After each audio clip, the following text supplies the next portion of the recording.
Before you opened the door, you could smell that something was amiss. Now that it is open, the smell is overwhelming. The source is more than a score of bodies piled up in the room, their flesh rotting away.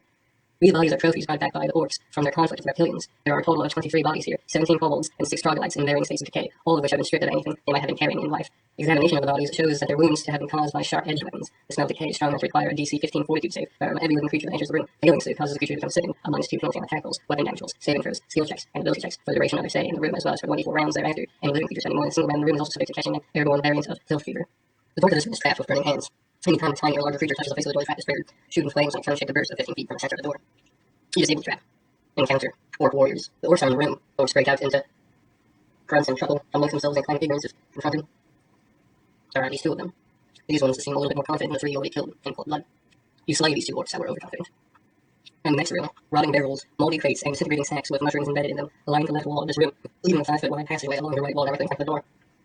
There are dozens of barrels, crates, and sacks lining the wall extending into the western end of the room. They are piled up in an organized fashion, to say the least, and most of them have been opened. The barrels have their tops saved in, and the crates' boards torn away, and the sacks are ripped open, some of their contents spilling onto the ground. As in room A4, the sacks are covered in black mold and mushroom colonies. Although the barrels and crates are not so afflicted, the items are stacked so haphazardly that anyone moving a barrel or crate must succeed a DC 13 dexterity check or release a cloud of spores from one of the sacks nearby. Moving the sack causes the sack to disintegrate, spilling its contents on the floor and releasing the mold into the air.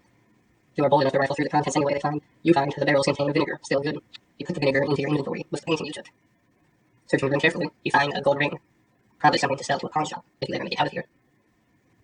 Any tiny or larger creature that enters the north-south hallway leading to room A6 triggers an acid arrow trap. The proximity trigger covers the entire hallway to the door, but not beyond it. Any creature that remains in the hall after the trap resets triggers the trap again. Coils of barrels with nails and open crates of tools are lined up against the walls. Although the air is damp, there is no mold on any of the items. You have to dodge acid arrows down the hallway. Once you cross the hallway, you enter into former troglodyte quarters. The heavy smell of stale air greets you as you open the door to this large room. Bits of dry grass as well as larger hunks lay all over the floor as if a tornado recently tore through a meadow. This room was occupied by a small group of troglodytes, who treated it much like their former cave home. They were among the first victims of the orcs when relations among the humanoids went sour.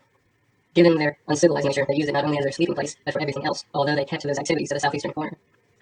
The smell of a body odor, along with the remnants of a troglodyte stench, are eye-wateringly powerful, and any living creature that enters the room must succeed a DC 12 Fortitude save, or become nauseated.